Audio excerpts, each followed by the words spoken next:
Andar no mato, pessoal, tem que ter habilidade, tá? E essa é uma habilidade que não se conquista muito facilmente, não. Se você nunca teve, você vai ter que treinar muito e devagar.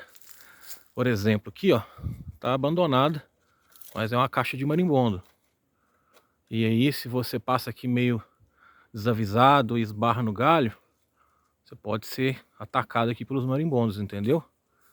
Tem que ter uma certa habilidade, uma certa ciência e um olhar treinado, porque existem alguns riscos, né, que a gente pode minimizar se a gente tiver as habilidades necessárias.